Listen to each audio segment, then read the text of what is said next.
YCP నేతల ఇళ్లపై జరిగినటువంటి దాడులకు సంబంధించి అలాగే అధికార ప్రతిపక్షాల మధ్య నడుస్తున్నటువంటి మాటల యుద్ధానికి సంబంధించి ఈ సేమ్ అంశంపై పూర్తి అనాలిసిస్ అందించడానికి మరొకసారి న్యూస్ రూమ్ నుంచి మా ప్రతినిధి AP input editor Chandrasekhar live లో జాయిన్ అవుతున్నారు.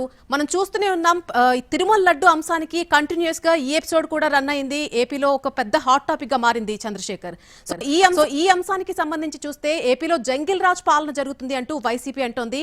నోరు అదుపులో పెట్టుకోకపోతే పర్యవసనాలు ఇలాగే ఉంటాయంటూ కూడా ఇటు అధికార పక్షం నుంచి నేతలు చెప్తున్నారు. సో ఈ టోటల్ అంశానికి సంబంధించిన అనాలిసిస్ ఏంటి? రాష్ట్రంలో హాట్ సబ్జెక్ట్లో ఇది వైసీపీ మాజీ మంత్రుల ఇళ్ల మీద జరిగిన దాడులు బ్యాక్ టు బ్యాక్. ముందు అంబటి రాంబాబు మీద, ఆ తర్వాత జోగి రమేష్ ఇంటి మీద వాళ్ళు మాట్లాడిన మాటలని, వైసీపీ చేసిన కామెంట్లని టీడీపీ నాయకులు అడ్వాంటేజీగా తీసుకున్నారు. వాళ్ళ ఇళ్ల మీద దాడులు చేశారు. అయితే ఇదంతా కూడా పోలీసుల సమక్షంలో జరిగింది. పోలీసులు దగ్గరుండి ఈ దాడులు చేయించారనేది ప్రధానంగా వైసీపీ ఆరోపిస్తుంది.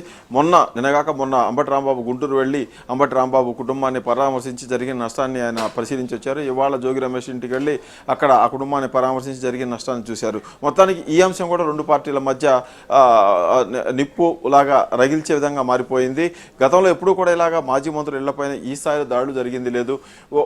ఈ కల్తీ లడ్డు వ్యవహారంలో టీడీపీ ప్రభుత్వం కానీ వేసిన ఫ్లెక్సీల మొత్తం ఈ వ్యవహారానికి కారణంగా మారిపోయాయి, ఈ వివాదానికి కారణంగా మారిపోయాయి. లడ్డు కల్తీ మహాపాపం అంటూ కొన్ని ఫ్లెక్సీలని టీడీపీ వేయడం, ఆ టీడీపీ వేసిన ఫ్లెక్సీల మీద జగన్మోహన్ రెడ్డితో పాటు ఆ పార్టీ ఇతర నాయకుల ఫోటోలు వేసి మొత్తం కల్తీ లడ్డు పాపం అంతా కూడా జగన్మోహన్ రెడ్డి ఆధ్వర్యంలోనే జరిగిందన్న ఉద్దేశం వచ్చేలాగా టీడీపీ వైపు నుంచి ఆ ఫ్లెక్సీలు రాష్ట్ర వ్యాప్తంగా వేశారు. దాన్ని అంబటి రాంబాబు తప్పుపట్టారు. గుంటూరులో ఈ ఫ్లెక్సీ తీసేయించాలని ఆందోళన చేశారు. అక్కడ ఉద్రిక్త వాతావరణం ఏర్పడింది ముందు రోజు. ఆ తర్వాత రోజు వైసీపీ రాష్ట్ర వ్యాప్తంగా ఒక కాల్ ఇచ్చింది.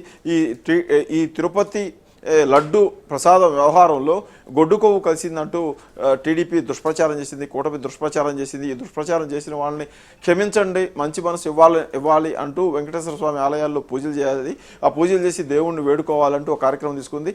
ఆ కార్యక్రమం కోసం గవర్నమెంట్లో ఉన్న వెంకటేశ్వర స్వామి టెంపుల్కి అంబటి రాంబాబు వెళ్ళాడు. తిరిగి వచ్చే క్రమంలోనే టీడీపీ కార్యకర్తలు ఆయన కాన్వాయ్కి ఎదురుపట్టడం, ఆయన కాన్వాయ్ మీద దాడి చేయడానికి వాళ్ళు చూడటం. అదే సమయంలో అంబటి రాంబాబు కొన్ని పరుష పదాలు ఉపయోగించడం, చంద్రబాబు నాయుడు గురించి కూడా వ్యక్తిగతంగా కొన్ని కామెంట్లు చేయడంతో మొత్తం వ్యవహారం కూడా నిమిషాల వ్యవధిలోనే ఫ్లేర్ అప్ అయిపోయింది. ఆ వ్యవహారం అంతా కూడా ఆయన ఆఫీసు, ఇల్లు ముట్టడికి దారితీసింది. అయితే మొదట ఏదైతే వాగ్యుద్ధం జరిగిందో, మాటల యుద్ధం జరిగిందో, ఆ తర్వాత అంబటి రాంబాబు బయటకు వచ్చేసి తప్పు జరిగింది, నన్ను తిడుతుంటే నేను తిట్టొద్దా, ఆ తిట్టే క్రమంలో చంద్రబాబు పేరు కూడా వచ్చింది. ఈ వయసులో నేను ఆ విధంగా మాట్లాడి ఉండకూడదు అంటూ ఆయన కొంత సరిదిద్దుకునే మాట్లాడాడు. ఆ వెంటనే మళ్ళీ చంద్రబాబుని ఎంత చూస్తానని కామెంట్లు చేయటం, అలాగే అరెస్ట్ చేయండి నేను ఇక్కడే ఉంటానని కొన్ని కామెంట్లు చేయడంతో మళ్ళీ వాతావరణం ఈ మాటలతోటి వేడెక్కిపోయింది. దాంతో టీడీపీ నాయకులందరూ కూడా గల్లా మాధవి వెస్ట్ ఎమ్మెల్యే, ఆమె భర్తతో పాటు మరొక ఇప్పటివరకు కేసు కట్టిన వాళ్ళు 33-34 మంది ఉన్నారు. వాళ్ళందరూ వాళ్ళ అంచెలతోటి వచ్చేసి ఫస్ట్ అంబటి రాంబాబు ఆఫీసు మీద, తర్వాత అంబటి రాంబాబు ఇంటి దగ్గర ఉన్న వాహనాల మీద దాడి చేసి దాదాపు 5 వాహనాలు పగలగొట్టడం, అంబటి రాంబాబు ఆఫీసులో ఉన్న ఇతర ఫర్నిచర్ అంతా పగలగొట్టడం, అక్కడ ఉన్న వాహనాలకు నిప్పెట్టడం అంతా చకచకా జరిగిపోయాయి. ఊహించిన ఈ పరిణామానికి రాష్ట్రం ఒకసారిగా నివ్వెరపోయింది.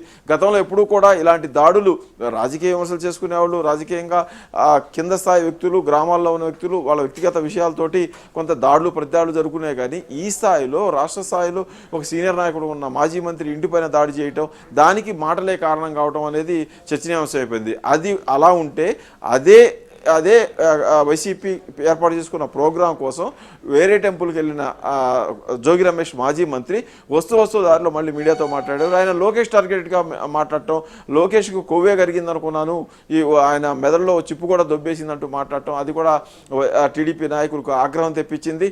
ఆయన కామెంట్ చేసిన రోజు సైలెంట్గా ఉన్న టీడీపీ, ఆయన కామెంట్ చేసిన రోజు ఏ విధమైన రియాక్షన్ ఇవ్వని టీడీపీ, ఎప్పుడైతే అంబటి రాంబాబు ఇంటి మీద గుంటూరులో గొడవ జరిగిందో, దాడి జరిగిందో, దహనం జరిగిందో, ఆ తర్వాత మరుసటి రోజు మధ్యాహ్నానికి వాళ్ళు జోగి రమేష్ ఇల్లు టార్గెట్గా ఒక్కసారిగా మూకుడుగా ఇబ్రహీంపట్నంలో ఆయన ఇంటి మీద దాడి చేయడం, ఇంటికి నిప్పు పెట్టడం, ఇవన్నీ కూడా చకచకా జరిగిపోయాయి. ఊహించని ఈ పరిణామాలకు రాష్ట్రం ఒకసారిగా నివ్వెరపోయింది. వైసీపీ కూడా ఆందోళన చెందింది. ఇలా బ్యాక్ టు బ్యాక్ పక్కనే అటుపక్క గుంటూరు, ఇటుపక్క కృష్ణా జిల్లాల్లో ఇలా వైసీపీ కీలక నేతల మీద దాడులు జరగడాన్ని రాష్ట్రం ఒకసారిగా ఆశ్చర్యపోయింది. అయితే ప్రభుత్వం కూడా వెంటనే స్పందించింది. ఎవరైతే ఈ దాడికి కారణమైన ఉన్నారో టీడీపీ వాళ్ళు కానీ ఇతర వ్యక్తులు కానీ వాళ్ళందరినీ కూడా అరెస్ట్ చేయాలి అనే ఆదేశం కూడా ఇచ్చినట్టు తెలుస్తుంది. ఎందుకంటే జోగి రమేష్ ఇంటి మీద ఎవరైతే దాడి చేశారని చెప్తున్నారో మొదట ఒక 7-8 మందిని పోలీసులు అరెస్ట్ చేసినట్టు చూపించారు, వెంటనే వాళ్ళకి స్టేషన్ బెయిల్ ఇచ్చారు. ఇదంతా కూడా మ్యానిపులేషన్ జరుగుతూ ఉంది. వైసీపీ నాయకుల మీద ఇళ్ల మీద జరిగిన దాడంతా కూడా టీడీపీ మ్యానిపులేషన్ చేసి జరిగింది. టీడీపీ వాళ్ళు రెచ్చగొట్టి మమ్మల్ని టార్గెట్ చేయించారని టీడీపీ ఆరోపిస్తుంది. అంబటి రాంబాబు ప్రస్తుతం అరెస్ట్ అయ్యారు. ఆయన ఇంటి మీద దాడి జరిగింది. ఆయన చేసిన వ్యాఖ్యలకు సంబంధించిన 2 కేసులు ఆయన మీద నమోదయ్యాయి. ఒక కేసు మీద స్టేషన్ బెయిల్ ఇచ్చారు. ఇంకో కేసులో ఆయన్ని అరెస్ట్ చేసి రాజమండ్రి సెంట్రల్ జైలుకి పంపారు. ఆయన ప్రస్తుతం రిమాండ్లో ఉన్నారు. ఈరోజు ఆయన హైకోర్టులో దాదాపు 7 కేసులకు సంబంధించి తన మీద నమోదైన 7 కేసులను క్వాష్ చేయాలంటూ ఈరోజు ఒక పిటిషన్ కూడా ఇచ్చారు. అది విచారణకు వస్తుంది. అలాగే బెయిల్ పిటిషన్ కూడా గుంటూరు కోర్టులో ఒకటి పెండింగ్లో ఉంది. అంబటి రాంబాబు కేసుల వ్యవహారం ఎలా ఉంటే జోగి రమేష్ కూడా హైకోర్టుకు వెళ్ళారు. తన మీద నమోదైన కేసులకు సంబంధించి రిలాక్సేషన్ కోరుతూ ఆయన అడిగారు. ఆయన మీద నమోదు చేసిన కేసులన్నీ కూడా 7 సంవత్సరాల లోపు శిక్ష పడాయి కాబట్టి హడావుడిగా ఆయన్ని అరెస్ట్ చేయడం, ఇంట్రాగేషన్ చేయడం లాంటివి ఏమీ చేయొద్దంటూ కోర్టు చెప్పినట్టుగా వైసీపీ వర్గాల నుంచి మనకు అందుతున్న సమాచారం. మొత్తానికి ఈ వ్యవహారాలన్నీ కూడా ఏపీని ఒక్కసారిగా అతలాకుతలం చేస్తున్నాయి. గీతం భూముల వ్యవహారం కానీ, రాయలసీమ లిఫ్ట్ వ్యవహారం కానీ, అన్నిటికీ మించి తిరుమల తిరుపతి దేవస్థానానికి సంబంధించి భక్తులు అతి ప్రీతి పాత్రంగా స్వీకరించి తీసుకునే లడ్డు ప్రసాదంలో కల్తీ జరిగింది, కొవ్వులు కలిసి అనే వ్యవహారం భక్తుల మనోభావాలను కూడా అన్ని దెబ్బతీసాయి. ఏం జరిగిందనేది ఎవరికి అర్థం కావట్లేదు. అటు వైసీపీ ఆరోపణ కానీ, ఇటు టీడీపీ ఆరోపణ కానీ ఎవరిది నిజం ఎవరిది అవాస్తవం తెలుసుకునే పరిస్థితి లేదు. ప్రాథమిక నివేదిక 11 పేజీల ప్రాథమిక నివేదిక ఇచ్చిన సిట్టు ఈ వ్యవహారంలో నోరు తెరవాల్సి ఉంది. నిజంగా టీడీపీ చేస్తున్న ఆరోపణలో వాస్తవం ఉందా, నిజంగా వైసీపీ చెబుతున్న వాస్తవం ఉందా అనే దాని గురించి కొంచెం క్లారిటీ ఇస్తే ఈ వ్యవహారానికి కొంతవరకు ఫుల్ స్టాప్ పడే అవకాశం ఉండే ఛాన్స్ ఉంది. ఇప్పటికైతే వైసీపీ నాయకులు టార్గెట్గా ఈ దాడులు జరిగాయి. వైసీపీ కూడా గట్టిగానే ఈ వ్యవహారం మీద రియాక్ట్ అయింది. రాష్ట్రంలో శాంతి భద్రతలు గాడి తప్పాయి, రాష్ట్రపతి పాలన పెట్టాలంటే డిమాండ్ చేసే నిన్న హ్యూమన్ రైట్స్ కమిషన్ కూడా ఆ పార్టీ ఎంపీలు నాయకులు వెళ్ళి కంప్లైంట్ చేశారు. ఇది జాతీయ స్థాయి అంశంగా కూడా దీన్ని మార్చాలని చూస్తోంది. లడ్డూ విషయం ఎలాగో కూడా జాతీయ స్థాయిలోకి వెళ్ళి జాతీయ స్థాయిలో దీని మీద చర్చ జరుగుతుంది. నేషనల్ మీడియా అంతా కూడా దీన్ని టేకప్ చేశాయి. ఇప్పుడు ఈ దాడుల అంశం కూడా అలాగే 2 పార్టీల మధ్య, 2 పక్షాల మధ్య తీవ్ర వాదనలకు కారణమైపోయిన నేపథ్యంలో ఏపీలో ప్రభుత్వం మారి 18 నెలలు తిరగకముందే మళ్ళీ ఒక ఉద్రిక్తమైన పరిస్థితి, ఉద్రిక్త వాతావరణం ఏర్పడటం ఆందోళన కలిగించేదిగా మనం చూడొచ్చు. Nalini. Right Chandrasekhar, thank you for the analysis.